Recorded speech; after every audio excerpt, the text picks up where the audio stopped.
My name is Thelma, and I'm 58 years old. I've been sitting in this same kitchen for 12 years now, ever since my husband passed away in that terrible car accident. The morning sun streams through the window, highlighting my rose garden that I've tended so carefully all these years. I'm holding my favorite coffee mug, the one Marcus gave me for Mother's Day when he was in college. 3 weeks ago, I was the happiest mother in the world, planning every detail of my only son's wedding. I had sold my mother's house to pay for what I thought would be the most beautiful day of our lives. But one phone call changed everything, and what I did next shocked everyone who thought they knew me. Before we dive into this story, let me know where you're watching from in the comments below. Hit that like button if you believe a mother deserves respect. And don't forget to subscribe, because this story will show you exactly what happens when someone pushes a devoted parent too far. The story of how I ended up in this situation starts 20 years ago, when my world fell apart. My husband David died in a head-on collision when Marcus was only 16 years old. That night, everything changed. I went from being a stay-at-home mom to the sole provider for my teenage son. I took on 2 jobs immediately. During the day, I worked as a secretary at the local insurance office, answering phones and filing paperwork for 8 hours straight. At night, I baked custom cakes and cookies from our kitchen, delivering them to parties and events around town until well past midnight. Those were the hardest years of my life, but also the ones that made me proudest. I watched Marcus transform from a devastated teenager into a determined young man. He threw himself into his studies, knowing that education was his ticket to a better life. I paid for his college tuition by working those double shifts, never missing a payment, never letting him worry about money. When he graduated with a degree in engineering, summa cum laude, I cried harder than I had since David's funeral. Marcus had always been a thoughtful son. Even through college, he called me every Sunday without fail. We would talk for hours about his classes, his dreams, his future. After graduation, he landed a fantastic job at a tech company downtown. He moved into a nice apartment, but he still came home for dinner every other weekend. Those were precious times, just the 2 of us talking and laughing like we always had. Then 2 years ago, everything started to shift when Marcus met Sofia at a company networking event. She was 26, beautiful, and came from what people called good stock. Her father was a prominent attorney in the city, her mother was on several charity boards, and they lived in one of those historic mansions in the wealthy district. When Marcus first brought Sofia home for dinner, I was genuinely impressed. She was polite, well-educated, and seemed to genuinely care about my son. But as the months passed, I began to notice subtle changes in Marcus. Our weekly phone calls became shorter and less frequent. When we did talk, he seemed more careful with his words, especially when discussing family matters. Sofia had started making gentle suggestions about things like my home decor, my cooking style, and even the clothes I wore when we met for lunch. She never said anything directly critical, but her comments always carried an underlying message that my way of doing things could be improved. I tried to brush off these small irritations because I could see how happy Marcus was with her. Love makes people change, I told myself. Maybe Sofia was just trying to help in her own way. When they announced their engagement after 18 months of dating, I was determined to embrace Sofia as the daughter I never had.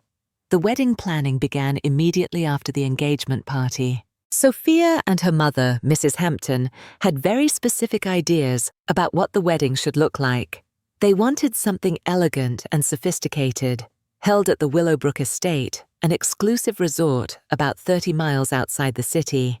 The venue was stunning with manicured gardens and a ballroom that could accommodate up to 200 guests. When we sat down to discuss the budget, I was shocked to learn that the estimated cost was $85,000. Sofia's family could certainly afford it, but something inside me rebelled at the idea of letting them pay for my son's wedding. This was my moment to give Marcus the celebration he deserved, to show everyone that I had raised a son worth celebrating. Without hesitation, I made the decision that would change everything. I put my mother's house on the market. It was a small cottage that I had inherited when she passed away 5 years earlier. I had been renting it out for extra income, but selling it would give me the $90,000 I needed to make Marcus's wedding absolutely perfect. When I told him about my decision, he protested at first, but I was adamant. This was my gift to him, my way of showing the world how proud I was of the man he had become. Once I had the money in hand, I threw myself into wedding planning with the enthusiasm of a general preparing for battle. I wanted every detail to be flawless, every moment to be magical. The first payment I made was a $25,000 deposit to secure Willowbrook Estate for the Saturday afternoon in June. The venue coordinator, a professional woman named Catherine, walked me through all the options for the ceremony and reception spaces. Next came the photographer, and Sofia had insisted on hiring Jonathan Clark, whose work graced the pages of high-end wedding magazines. His fee was $12,000 for the full day, including engagement photos and a custom wedding album. I wrote that check without hesitation, imagining the beautiful photos that would capture Marcus's happiness forever. The floral arrangements were Sofia's particular passion. She had selected Adelaide's Garden, an upscale florist known for creating breathtaking displays for society weddings. The estimate for bridal bouquets, boutonnieres, centerpieces, and ceremony decorations came to $8,500. When I saw the detailed sketches of cascading white roses and elegant greenery, I knew it would be worth every penny. For entertainment, they had chosen a 6-piece wedding band called Midnight Serenade, whose reputation for keeping dance floors packed was legendary among the country club set. Their fee was $15,000, but they promised to play everything from classical music during the ceremony to contemporary hits that would keep guests dancing until midnight. The catering was perhaps the most expensive single item. Sofia and Mrs. Hampton had selected a 5-course dinner menu featuring filet mignon and lobster tail as the main course options. With premium bar service and elegant table settings for 180 guests, the total came to $18,000. Every time I signed another check, I reminded myself that this was Marcus's special day. But as the weeks passed, I began to feel increasingly isolated from the planning process. Sofia and Mrs. Hampton held regular meetings with all the vendors, making decisions about everything from the color of the napkins to the style of the chair covers. They rarely invited me to these sessions, even though my money was funding every choice they made. When they decided to upgrade the bar service to include top-shelf liquors and champagne toasts, adding another $4,200 to the bill, I found out about it in an email from the caterer asking for payment authorization. When I questioned Sofia about the change, she explained that her family's friends were accustomed to certain standards, and we wouldn't want to disappoint them. The additional expenses kept coming. Sofia decided that the standard dessert service wasn't elegant enough, so she added a custom dessert station featuring French pastries and a chocolate fountain for an extra $2,800. Then Mrs. Hampton suggested special lighting effects to create ambiance during the evening reception, which required hiring an additional vendor for $3,500. Each time I received these bills, I felt a little more like a stranger, funding someone else's party rather than a mother celebrating her son's wedding. When I tried to discuss some of these additions with Marcus, he would apologize and explain that Sofia and her mother had more experience with formal events. "They know what they're doing, Mom," he would say. "Trust me, it's going to be beautiful." I did trust him even as my bank account dwindled and my involvement in the actual planning became minimal. The final total reached $99,000, requiring me to dip into my savings account to cover the overages. But I consoled myself with the thought that this was a once-in-a-lifetime celebration, and I wanted it to be perfect for Marcus. The guest list had been another source of quiet tension. I had suggested inviting some of Marcus's childhood friends and my longtime neighbors who had watched him grow up, but Sofia explained that space was limited and they needed to prioritize family and close associates. When the final count reached 180 people, I noticed that most of the names were unfamiliar to me, These were Sofia's relatives, her parents' business colleagues, and friends from their social circle. As the wedding date approached, I found myself feeling more like a financial contributor than the mother of the groom, but I pushed these feelings aside, focusing instead on finding the perfect dress and planning my speech for the reception. I had so many wonderful stories about Marcus's childhood and his journey to becoming the successful man he was today. The call that changed everything came on a Tuesday afternoon, exactly 10 days before the wedding. I was in my kitchen reviewing the final timeline that Catherine had sent over from Willowbrook Estate when my phone rang. Marcus's name appeared on the caller ID, and I answered cheerfully, expecting to discuss some last-minute detail or perhaps hear about his bachelor party plans. "Hi, Mom," Marcus said, but something in his voice immediately put me on alert. He sounded strained, almost nervous. "I need to talk to you about something important regarding the seating arrangements." "Of course, sweetheart," I replied, settling into my kitchen chair. "What's going on?" There was a long pause before he continued. "Well, there's been a slight issue with the final guest list. Sofia and her family have been working on the seating chart, and we've had to make some difficult decisions." My stomach began to tighten with an unnamed dread. "What kind of difficult decisions?" Marcus cleared his throat uncomfortably. "The thing is, Mom Sofia's parents feel strongly that the wedding should be more intimate than we originally planned. They want to create a more elegant atmosphere by limiting the guest count to only the most immediate family members and closest friends."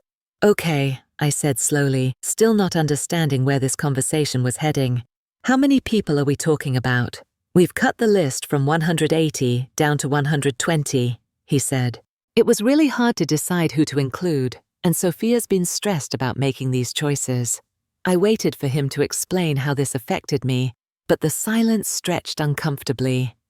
Finally, I asked, "Marcus, what exactly are you trying to tell me?" The words that came next hit me like a physical blow. "Mom, I'm so sorry, but there's no seat for you at the ceremony." The phone felt suddenly heavy in my hand. "What do you mean there's no seat for me?" "Sofia's family has very specific ideas about wedding traditions," Marcus said, his voice getting smaller with each word. "They feel that since you're a widow, you're not technically considered immediate family in the same way as married couples. They want to keep the ceremony limited to nuclear family units only." I couldn't speak. I literally could not form words. My mind was reeling, trying to process what I was hearing. Marcus rushed to fill the silence. "But we want to do something special just for you. We're planning a nice dinner, just the three of us. Maybe the Tuesday after we get back from our honeymoon. We can celebrate then in a more personal way." "Are you telling me," I finally managed to say, "that I cannot attend my own son's wedding, the wedding that I have paid $99,000 for?" "Mom, please don't make this harder than it already is," Marcus pleaded. "This is Sofia's big day, and her family has certain expectations about how things should be done. They come from a very traditional background when it comes to formal events." "Traditional?" I repeated, my voice rising. "What's traditional about excluding the groom's mother?" "It's not about excluding you," Marcus said defensively. "It's about maintaining the dignity and elegance of the ceremony. Sofia's parents think it might be awkward since you don't really fit in with their social circle. They're concerned about appearances." That's when something inside me snapped. 20 years of sacrifice, of working 2 jobs, of putting Marcus's needs before my own, and I was being told I didn't fit in with their social circle. "Let me understand this correctly," I said, my voice growing dangerously calm. "I have funded this entire wedding. I sold my mother's house to pay for your celebration, and now you're telling me that I'm not welcome to attend because I might embarrass your new family. You didn't ask you to pay for everything, Mom," Marcus shot back, and I could hear Sofia's influence in his words. "You insisted on paying even when we told you it wasn't necessary. Maybe this is a good lesson about not trying to buy your way into things." The cruelty of that statement took my breath away, but it was his next words that shattered my heart completely. "Sofia is my family now, Mom. You need to understand your place in my life going forward. Things are different now." I hung up the phone without saying goodbye. For a long time I sat in my kitchen, staring at the wall where I had hung Marcus's graduation photo. My hands were shaking, and I felt as if the ground had shifted beneath my feet. 20 years of being a single mother, of sacrificing everything for this young man, and he was telling me to understand my place. I looked around at the stack of vendor contracts and receipts that covered my kitchen table. Every single bill had been paid from my account. Every contract bore my name and signature. And now I was being told that none of that mattered because I didn't fit into their idea of what a proper family should look like. As the shock wore off, it was replaced by something else, something cold and determined. I had raised Marcus to be respectful and honorable, but somewhere along the way, he had forgotten those lessons. Maybe it was time for a reminder. I didn't sleep that night. I lay in bed staring at the ceiling, replaying every conversation I'd had with Marcus and Sofia over the past months. I remembered every slight, every dismissive comment, every decision made without consulting me. I thought about my late husband David and what he would say about this situation. He had always told me to stand up for myself, to never let anyone treat me as less than I was worth. By morning, I had made my decision. I spent Wednesday gathering all the wedding contracts and receipts, organizing them into neat piles on my dining room table. Then I began making phone calls to verify something I suspected but needed to confirm. Every single contract was in my name. Every payment had come from my personal account. Legally, I was the client, not Marcus or Sofia. My first call was to Catherine at Willowbrook Estate. "Mrs. Patterson," she said warmly when she heard my voice, "I hope you're getting excited about Saturday. Everything is going to be absolutely beautiful." "Actually, Catherine," I said carefully, "I'm calling because there might be some changes to the arrangement. If I needed to modify or cancel the event, what would that process look like?" There was a surprised pause. "Well, since you're the contract holder and you've paid in full, you would have the authority to make any changes you deem necessary. Is there a problem?" "I'm not sure yet," I said, "but I may need to discuss options with you." My next call was to Marcus. I wanted to give him one final opportunity to reconsider his position. When he answered, I could hear Sofia talking in the background. "Marcus," I said, keeping my voice steady, "I want to give you one more chance to think about what you said yesterday. Are you absolutely certain that there is no place for me at your wedding?" "Mom, we've already been through this," he replied, sounding exasperated. "Sofia and I have made our decision. The guest list is final, and we need you to respect that." Before I could respond, I heard Sofia take the phone. "Mrs. Patterson," she said in that artificially sweet voice I had grown to hate, "I hope you understand that we're trying to create a very specific atmosphere for our special day. We really do appreciate everything you've done to help make this possible, but sometimes family dynamics need to be considered carefully." "Family dynamics," I repeated. "Exactly," Sofia continued. "Maybe you could watch the ceremony on livestream from home. We're planning to have the videographer set that up so distant relatives can participate virtually." That was the moment I knew there was no going back. "I understand perfectly now," I told her. "Thank you for making everything so clear." After I hung up, I sat quietly for a few minutes, thinking about the conversation David and I had had years ago about respect and dignity. Then I picked up the phone and dialed Willowbrook Estate. "Catherine," I said when she answered, "this is Thelma Patterson. I need to cancel the wedding event scheduled for this Saturday." "Mrs. Patterson," Catherine said, clearly shocked. "This is very last minute. The event is in 3 days. Are you absolutely sure about this decision?" "I am completely sure," I replied. "Please begin the cancellation process immediately." "But Mrs. Patterson will need to notify all the vendors, and there may be cancellation fees." "I understand," I said firmly. "Please proceed with cancelling everything. I'll handle any financial consequences." My next call was to the caterer. "This is Thelma Patterson," I said. "I need to cancel the wedding reception scheduled for Saturday." "Mrs. Patterson," the caterer said anxiously, "we've already begun food preparation. The lobster has been ordered, the staff has been scheduled." "I apologize for the short notice," I said. "Please send me a final bill for any costs already incurred." The phone calls continued. The photographer was disappointed about losing other potential bookings for Saturday, The florist had already created some of the arrangements. The band had turned down other gigs. Each conversation was difficult, but I remained polite and firm throughout. With every call I made, I felt a strange sense of liberation growing inside me. For months, I had been treated like a silent partner in someone else's celebration.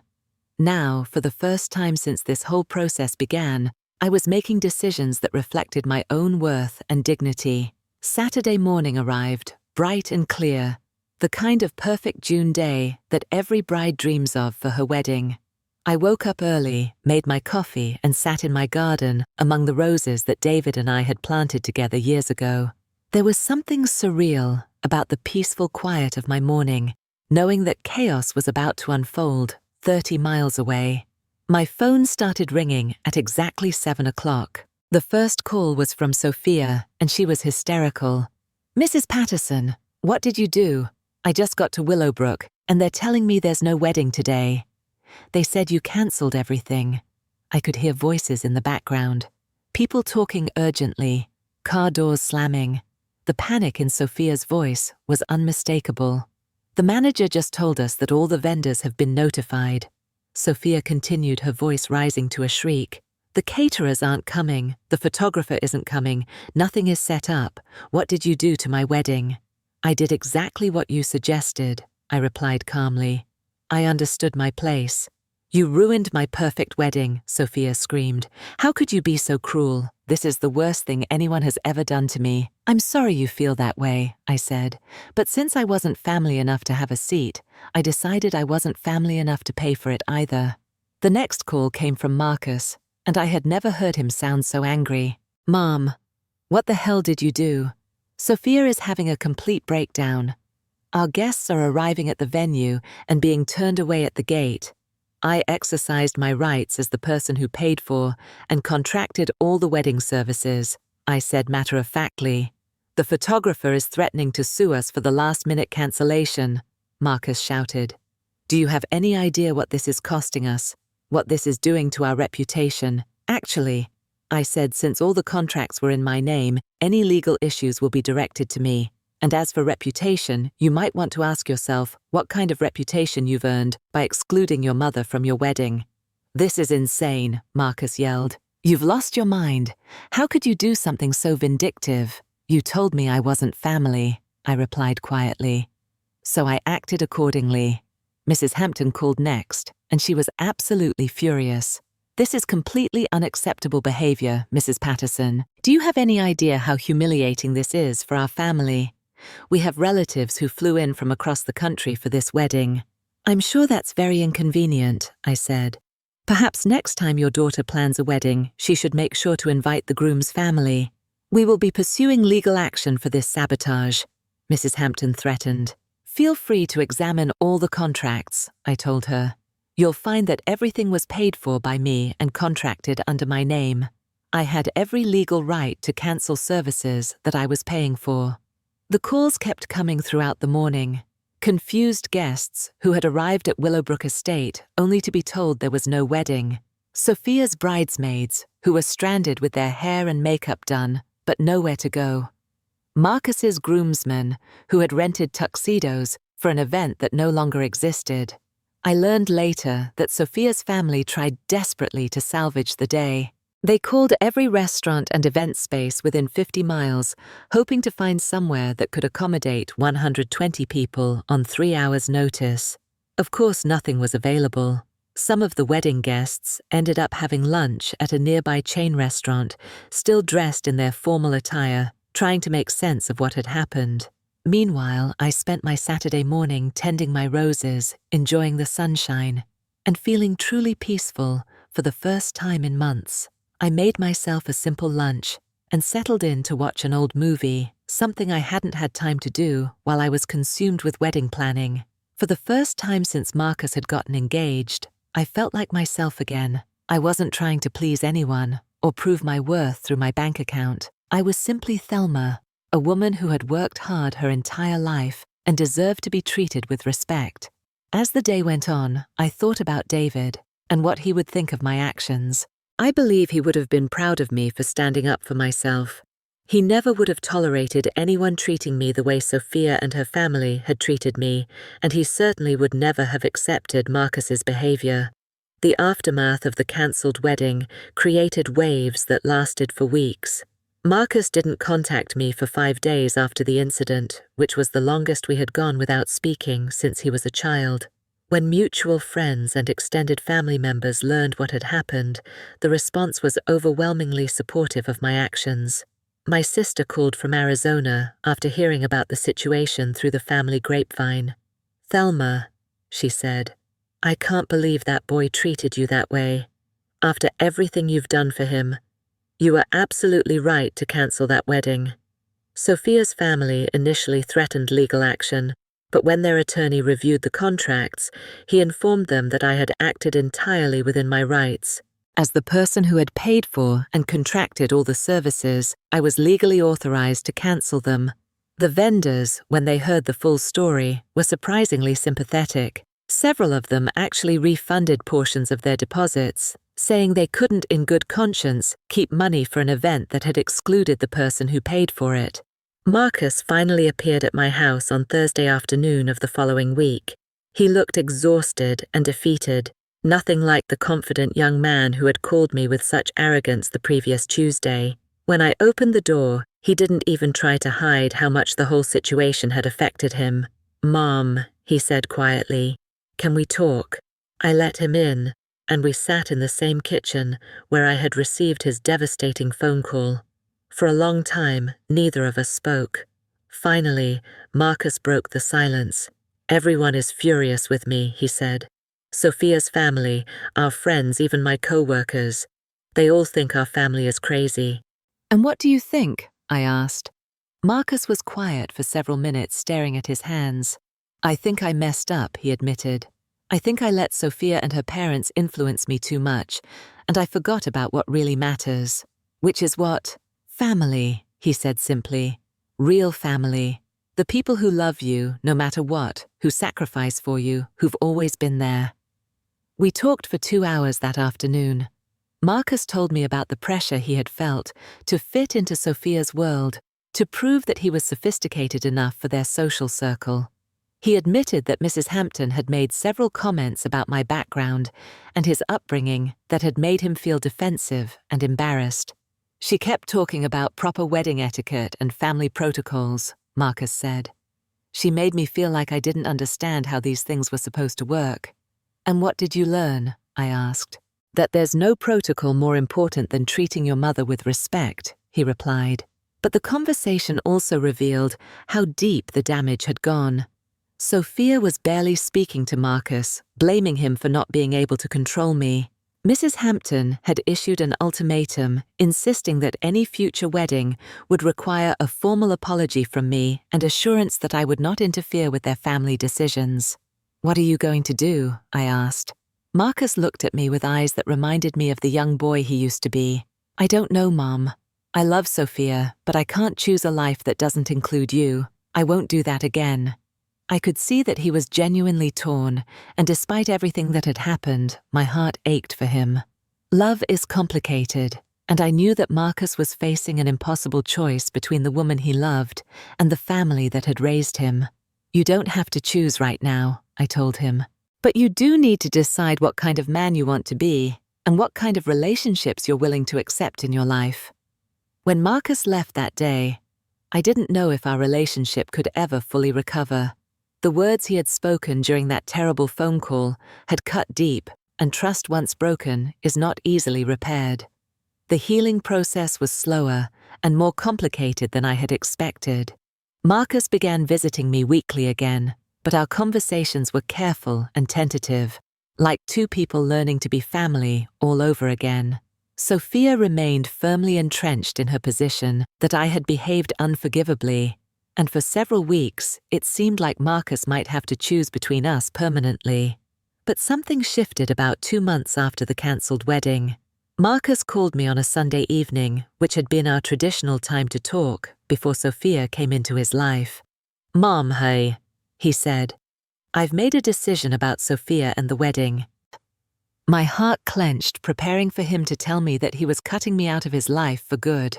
I told Sofia that any future wedding will include you as an honored guest, and if she can't accept that, then maybe we're not right for each other after all. I was speechless. Marcus continued, "She gave me an ultimatum, Mum. She said I had to choose between her and you, and that if I chose you, she would leave." "And what did you tell her?" I asked, afraid to hope. "I told her that any woman who couldn't respect my mother wasn't worthy of being my wife," Marcus said firmly. "I told her that you sacrificed everything to give me opportunities, and I wasn't going to repay that by abandoning you." Sofia's initial reaction was to pack her bags and move back to her parents' house. For 2 weeks, Marcus thought their relationship was over. But gradually, something unexpected happened. Sofia began to realize that Marcus's loyalty to me was actually a reflection of his character, not a weakness. She agreed to go to counseling to work through the family dynamics and her own attitudes about social status and appearances. It was a grudging concession at first, but over time she began to understand that her behavior had been wrong. The breakthrough came when Sofia's own grandmother, a woman she greatly respected, learned about what had happened. The grandmother pulled Sofia aside and told her that any family worth joining was worth respecting, and that excluding a groom's mother from his wedding was not only cruel, but socially unacceptable in any proper circle. Mrs. Hampton remained cold and distant, but she stopped actively interfering in Marcus and Sofia's relationship. Perhaps she realized that her tactics had backfired spectacularly, or perhaps she simply didn't want to lose her daughter over a wedding that could be planned again. 1 year to the day after the cancelled wedding, Marcus and Sofia were married in my backyard garden. It was a small, intimate ceremony with 40 guests, including both families. Sofia wore a simple but elegant dress that she had purchased herself, and Marcus looked happier than I had seen him since his father died. The morning of the garden wedding, Sofia came to me privately and said something I never expected to hear. "Mrs. Patterson," she said, "I owe you an apology. What I did last year was wrong, and I'm ashamed of how I treated you. You raised an incredible man, and I was too blind to see that excluding you meant excluding the person who made Marcus who he is. It wasn't a perfect apology, and it didn't erase the pain of the previous year, but it was a beginning." As I watched Marcus and Sofia exchange vows under the rose arbor that David had built 20 years earlier, I felt a peace that I hadn't experienced since this whole ordeal began.